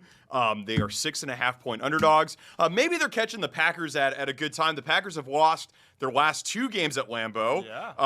So, they're not exactly the big threats that they maybe seemed to be at the beginning of the season, but the Vikings have also lost 2 straight as well. Yeah, absolutely. And the Packers, I should say, have been putting that L in Lambeau. They haven't won there since October 12th. Yes. Doesn't seem that long ago in real life terms, but realizing they're playing every single week, and granted, not all those games are home games, right? But still, to not win at the historic Lambeau Field in over a month, you know that they're going to be super hungry for a W there, and the Vikings are looking to possibly save their season. I know we've been kind of saying the season's on the line every week, but this is really the last stop for them. If they lose this week, it's then you're officially looking in the other direction. If you win this week, there's still a sliver of hope, possibly if you go on a crazy run here at the end of the season, but the season is absolutely on the line in Green Bay this weekend against the Packers. Who else would it be against? Who else would you rather have it be against? No doubt. The Vikings right now, let's just go through some of these odds right now. Playoffs, 14-1. For those at home that maybe don't know, $1 bet would win you $14. That's not that bad. All right, division. Okay. 90-1. Oh, that's worse. 90-1. NFC champions, 180-1. Okay. Super Bowl, 400-1. 400. $1 wins you $400 if they win the Super Bowl. I might have to drive over to the Iowa real quick and put a couple bones down on my Vikings, man. I mean, those are some serious odds. 14-1 just to all they have to do is just make the play. They don't have to win a playoff game. Just got to make the playoffs. The win total over under that they have set right now is the live one is 6.5. They're 4-6 right now. It seems like the playoffs are going to be a long shot. Yeah. Can they get to 7 wins and hit the win total over under, do you think? I mean, it has to start this week. It does have to, and you have to get at least one of these games against these divisional opponents coming up, right? Because you got 2 still against the Packers, and then you got another one against the Lions as well, somewhere in the mix. Dallas and Washington are somewhere Giants in the mix. The Giants in there as well. This is obviously going to be one of the tough ones. Green Bay has been pretty consistent throughout the season, one of the upper echelon teams in the NFL. They have been shaky as of late, at least offensively. Defensively, they're pretty much top 10 in every freaking conceivable category. Top 10 in rush yards allowed, top 10 in pass yards allowed. I mean, Micah Parsons, they acquired him, and then he's living up to everything on the 10. Get this, he's got 8 sacks in 10 games, second in the NFL with 56 pressures. Trailing only one, Aiden Hutchinson. So good luck to all the NFC North quarterbacks out there. It is a hellscape. Yes, it is. We have so many of the best defensive line players, including the Minnesota Vikings having Andrew Van Ginkel and Jonathan Grenard as well. It is just a gauntlet when it comes to defensive lines here in the NFC North, and the Packers have some of the best of the best. And, I mean, literally, it's not just that front 7. It's the secondary. It's the safeties. It's the corners. They've been incredible throughout this entire season. But offensively, they've been a little bit lackluster here, so to speak. Throughout the season, if you average it all together, it's not all that bad, but over the last couple games, it has been a struggle for them to get up and down the field. Yeah, 100%. And one of the biggest struggles that they've been having is at the quarterback position, and I feel like we have to talk about it here. J.J. McCarthy this week said that he feels like a, quote, cork about to come off a bottle. Oh. That's his quote. Okay. Listen, so you have everything from J.J. being super optimistic to the Athletic, a respected sports writing organization, their NFL insider, Diana Rossini, She asked earlier this week if J.J. McCarthy is even going to be a Minnesota Viking at all next season, much less the starting quarterback. So there's a wide range of opinions here, a lot of critics. Obviously, J.J.'s got faith in himself. Where do you fall into this pyramid here? I mean, from what I've been seeing stuff like that, of course, over the last couple of weeks, but I've also been seeing other highly respected NFL analysts like Dan Orlovsky, former Lions quarterback. He posted yesterday a video of him kind of breaking down. He says he watched the game tape, and listen, Dan Orlovsky knows more about. He's forgotten more about football than either of us will ever know. Yes. He said he's watched the tape on J.J. McCarthy, and he actually feels more hopeful than he did before he had watched the tape, because he said the things that J.J. McCarthy needs to change are mechanical and they are easily fixable. I guess maybe he didn't say easily, but they are. You can get it coached out of you. You know, we've seen guys come into this league, and again, these are more anomalies. These are what you have to cross your fingers for and hope that J.J. puts in the work to kind of fix his mechanics. But we see Josh Allen wasn't all that impressive coming out of the gate. Drake May, not all that impressive coming out of the gate. Not everybody's Patrick Mahomes and just takes you right to the AFC Championship game and a bunch of Super Bowls. A lot of these guys have to develop. It takes time. So you would hope that if it's just the mechanics, that J.J. can put in that work and fix those. But it's also kind of one of those things where you're a little bit concerned, where it's like, hey, it's your second year. I know you are functionally a rookie, but it's your second year. Shouldn't you have maybe already fixed all that kind of stuff? And I can get where people fall on either edge of the coin, but I pretty much am forced into optimism right now. We have no choice. J.J. McCarthy is our quarterback for at least the 2025 season. We have to keep rolling with him and see what we got. So I have a little bit of hope, because other people that know more about football than me are saying these are things that can be fixed. And then maybe, just maybe, because we talked about it before, J.J. McCarthy has all the intangibles. He's got everything that you want in a guy in terms of like personality, leadership qualities, coachability, and whatnot. The problem is he just so far doesn't have the tangibles. He's got the intangibles, which you can't coach, but he doesn't have the tangibles, you know? So hopefully with between Kevin O'Connell's, you know, quarterback whispering, his ability to unlock the best out of quarterbacks, hopefully he can get the most out of J.J. McCarthy. But man, it's going to be really, really, really tough against this Packers defense. That's one of the best in the league. But hopefully they can just at least score enough points to keep up with this Packers offense, which has not been great as of late and has a lot of different injuries. Josh Jacobs is on the injured list. They have 4 different wide receivers on the injury report this year that were all limited. This game, I should say, all limited in practice leading up to this week. And of course, they've had tight end Tucker Kraft has been out. Jaden Reed has been out. Their center has been out. I mean, they've been dealing with a bevy of different injuries. This Packers team is not playing at full force, and the Vikings got to take advantage of that. No doubt. Again, based on this line, I think that Minnesota's probably going to keep it close, to be honest with you. The Packers are in a little bit of a strange spot. They got a short week coming up next week. They're at Detroit. That game is on Fox Thanksgiving Day at noon. Be a lot of fun. Or maybe even 11 a.m. Central Time on Thanksgiving Day, the Packers. So could it be maybe a little bit of a look-ahead spot for them? It might be. I'm not sure. It seems this is a good spot, I think, for Minnesota to really kind of see what they're made of. And obviously, this is with the arch rival of the team, you'd say, right? I mean, this is the border battle. Yeah, 100%. We were just talking about it off there. There was actually a recent study that was done, and it would shock nobody, but it was a study of who's the most hated team in each state. I believe the Philadelphia Eagles led the entire nation, but the Packers not too far behind, and of course, they were the most hated team here in Minnesota. I would say, not only are they the Vikings' chief rival, I would say they are the chief rival of all Minnesota sports teams. There's no team that Minnesota Vikings fans and Minnesota sports fans despise more than the Green Bay Packers. And I've told you before, I'm sure other people have told you before, in seasons like this where it appears that maybe it's a wash, we don't know yet, beating the Packers is that's the consolation prize. If you can't get to the playoffs, you can't win the Super Bowl, at least you can beat the Packers. And Packers fans will say, well, hang the banner, blah, blah, blah. Well, you guys haven't hung any banners lately either, okay? If you to count most of your Super Bowl wins, you got to go back to when people talk like this, huh? See? People that the Super Bowl trophy is named after now, see? So I don't want to hear that ring talk. It's been a long time, brother. But hopefully the Vikings can get back on track against the Packers this weekend, because it's gonna be heated. Yep. There's a lot of vitriol in the air when it comes to Vikings-Packers rivalry. But man, it's must-see TV. Yeah, and I think they play the Packers the final week of the season. I'm not sure. I believe that is so true. That could be an opportunity for Minnesota at home. Maybe you keep Green Bay out of winning the division, or be a big deal. Maybe even for Minnesota, they go on this little late season turnaround run here.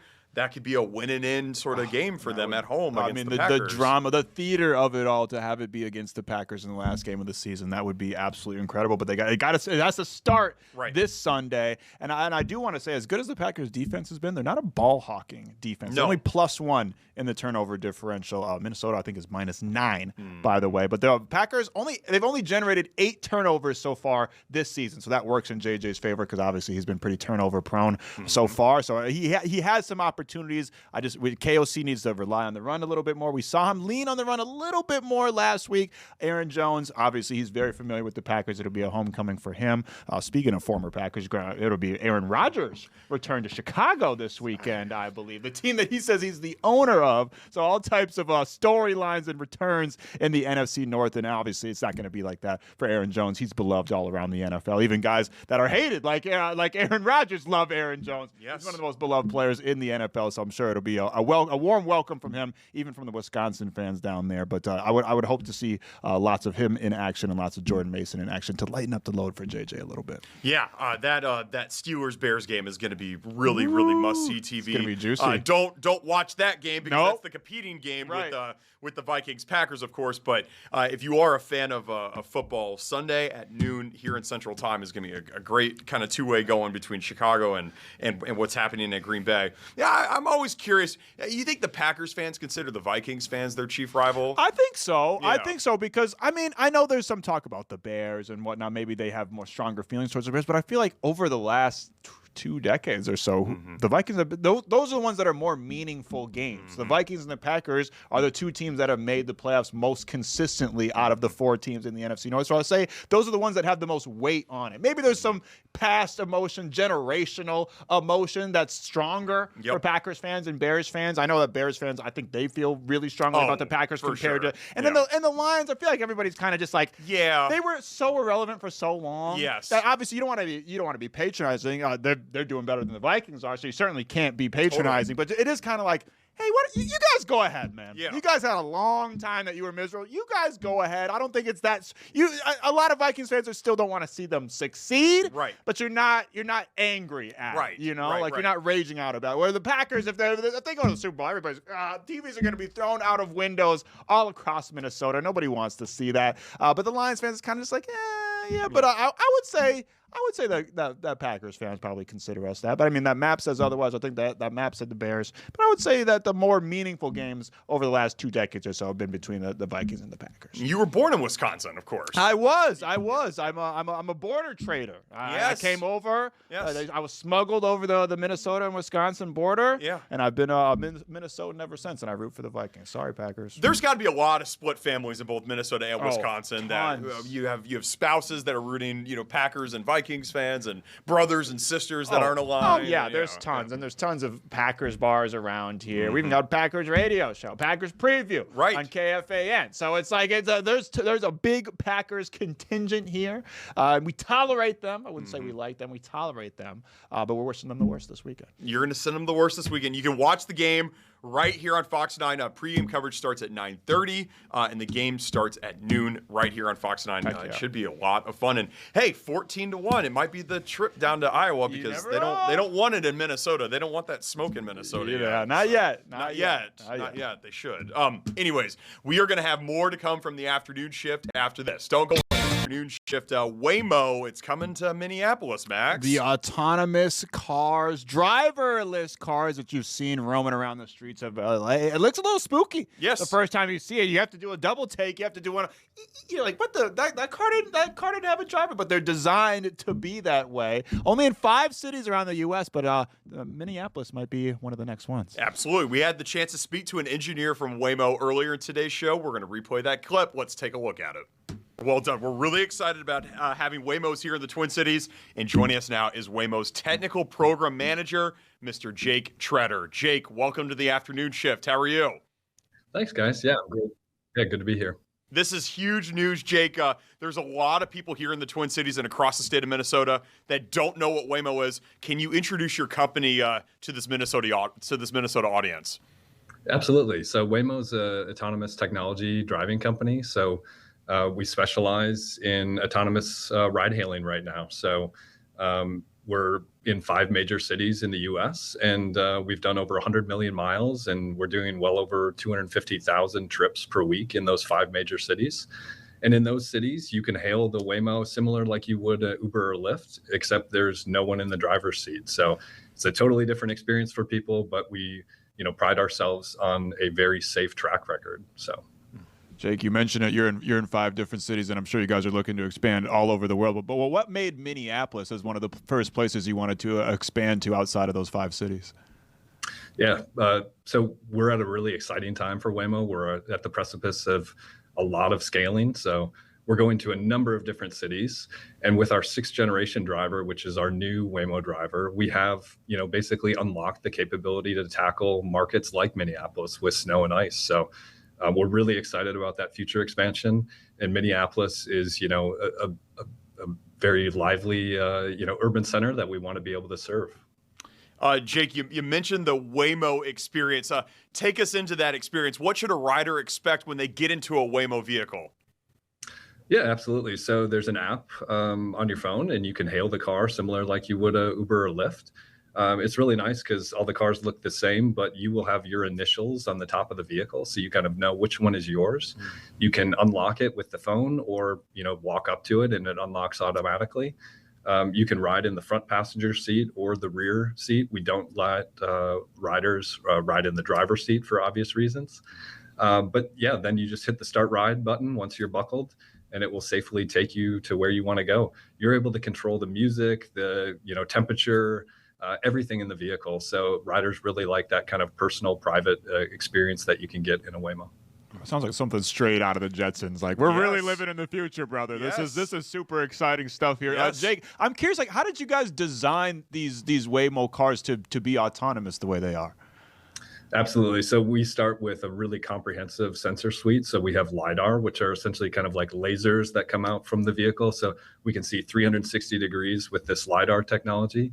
And then we have radar, which also helps us see in different weather conditions. And then we've got cameras, and the cameras have kind of tiny wipers and heaters on them, and even cleaning fluid to wipe off all the road grime and salt that might accumulate on sensors in Minneapolis in the winter. So we bring all these sensors together to be able to see the world around us and operate in a very safe manner. So we're basically have a lot of safety studies completed, 11 times safer than a human.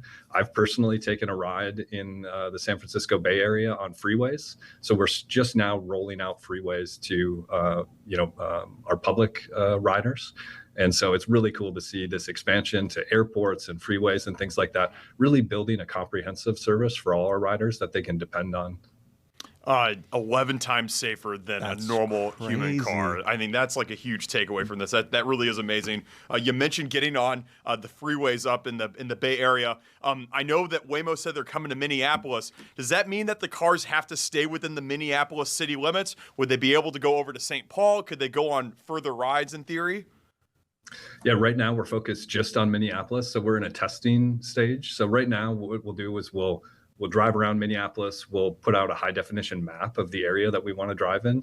We'll make sure that this, safety and performance of the technology is robust based on human operators driving the vehicles. So we start in a very small area of the city with a very small number of vehicles, and then we slowly expand over time to, serve as many riders as we can. So I've got no announcements right now on like further expansions, and so we're entering this testing phase, before winter to really get the most of the winter season in Minneapolis. But we're really excited to continue testing and, in the future, be able to offer a service to public riders in Minneapolis.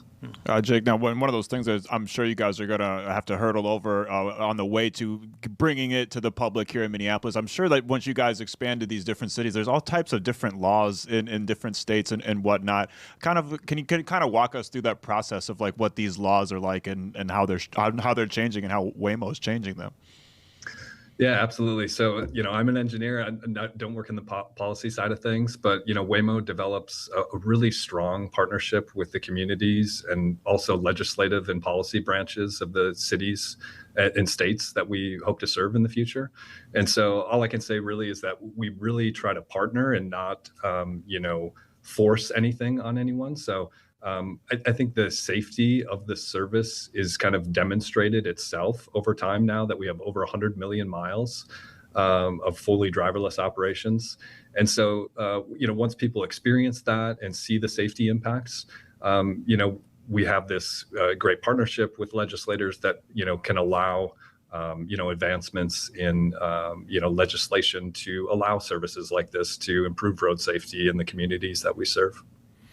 Jake, do you think it'd be a fair statement to say that if every car in the world was a Waymo, that there would be virtually zero accidents, maybe zero altogether? Yeah, are you going to be able to buy these things someday? Because I don't got a license, Jake. Listen, I'm your P1. I live in Minneapolis. I ain't got no license. I'm going to be riding these Waymos like every day. Are we going to be able to buy these someday? I love it. I love it. I love the excitement. I appreciate it from you guys. So right now, our business model is to operate kind of a ride-hailing service similar to Uber and Lyft. We don't personally sell these vehicles. What we're really building is the Waymo driver that we can apply to many different vehicles, different applications. And so we're exploring kind of any and all opportunities in the future. So the vehicles that we'll be bringing to Minneapolis reside on a Jaguar platform and then a Zeekr platform, which, we incorporate the Waymo driver onto. We've also announced that we have a partnership with Hyundai. So the Ioniq 5, which you've seen, as a consumer vehicle, we're also deploying the Waymo driver on that vehicle. So we're really making kind of a generalizable driver that can go on multiple vehicle platforms and, bring this road safety to as many areas as possible. And Jake, would you say the price of these Waymos is very comparable to Uber or Lyft as well? Right. Yeah. The ride-hailing price that you'll see on the app, it will fluctuate based on the demand that the cars are seeing and things like that. But yeah, it's very comparable to existing ride-hailing services. But with that kind of maybe added benefit of having your own space, and a lot of riders enjoy that distinction that Waymo can provide for them. I love it. Yeah, that's awesome, man. Yeah. Speaking of that, while we're on the subject of Uber and Lyft and these other ride-sharing services, I would imagine that there's probably some consternation from drivers from those ride-sharing services as well once Waymo comes into town, right? Yeah, I mean, like any new technology, there's going to be, kind of some adjustment and getting used to things. But, we're not displacing human ride-hailing in any way. We think those services can coexist, So people that want to take a Waymo can take a Waymo. People that want an Uber or Lyft that may be driven by a human, they can take that as well. So I think, providing options to people is really what we're after. And I think once people experience our service, they, really tend to like it and value it. Yeah, and you talk about that customer experience. I would say it's been overwhelmingly positive that you've seen in the markets that you're in currently. Right. So we're in 5 major markets right now: San Francisco, LA, Phoenix, Austin, and Atlanta.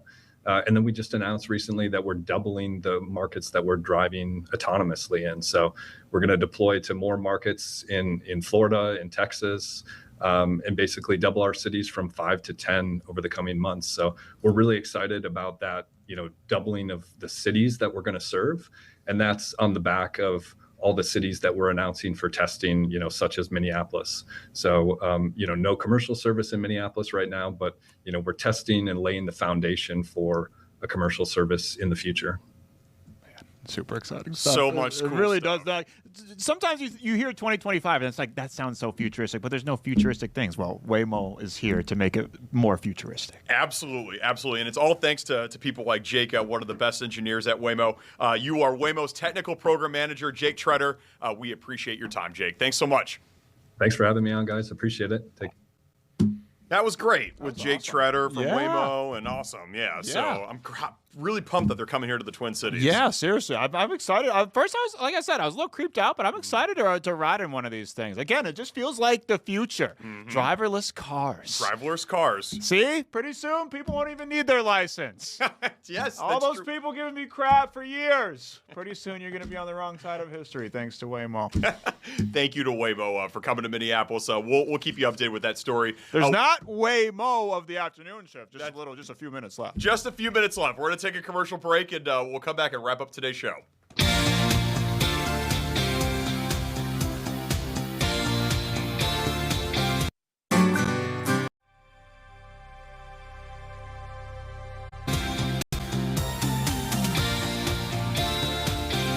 Welcome back to the afternoon shift. We're rounding out this Thursday episode here. We are, and what better way to round it out than we have another comment. Oh. Super positive in the chat today. Appreciate all you guys. Saf_IBN_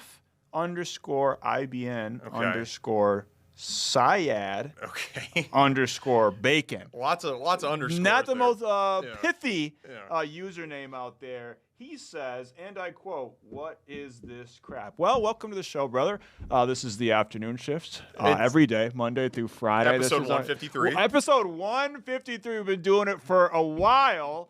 You might call it crap, but we think it's pretty good. Yeah, and thanks for tuning in and boosting our numbers. Yeah, exactly. We appreciate the engagement. Either way, you can comment that 100 more times if you want to. That would be great. And please do it. Give us a follow on Instagram as well. On Instagram as well. You can DM Paul and you can say all that stuff, disparaging stuff to him. He's got to read it. We don't. Afternoon shift _Fox9. There are more fans out there than haters, though. There really for are. Sure. The people that are negative are always going to be louder. You know, you should see the things people say about me on the radio station. We have a text line. You should see the things that people say about me. But funny enough, when I'm outside, when I'm at the Target Center, nobody's ever come up to me and said it to me in real life, except for that one guy that tried to fight me at the fair. But that was a different story. That wasn't like a previous piece. Nobody ever tries to come up and say it's just it's a loud minority. Yeah, people are high and mighty when they're on their phone texting and commenting on YouTube. It's easy to do that. You feel strong. It's just like people from behind their cars. You know, you feel more powerful. You feel anonymous. You're not anonymous. You're not. We're gonna come find you. No, I'm just kidding. We don't care. We really don't care. We're nice guys. We are. We're nice. Until you cross us. We're just trying.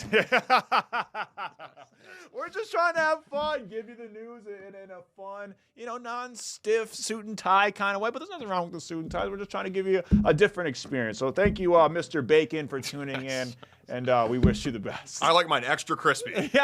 Saturday morning, please. I like it with eggs too. Yes, absolutely. Bacon is elite. One of the best foods of all time. Yes. And speaking of one of the best, we got the best of the best in the chair today. Yes, we did. We had Ian Leonard in the chair. We had Nicole Middendorf in the chair. We talked Waymo and the Kennedy assassination. We did it all today. We really did it all. So we're gonna take a break for the day. You're out of here for the week. I'm in Chicago. That toddling town. Let's go. Blowing away to the Windy City. But I'll be back here same time, same place tomorrow. You got 22 hours. Do with it what you will. In the meantime, I'm Max Fuller. I'm Adam-llorens. The 5 o'clock news starts right now.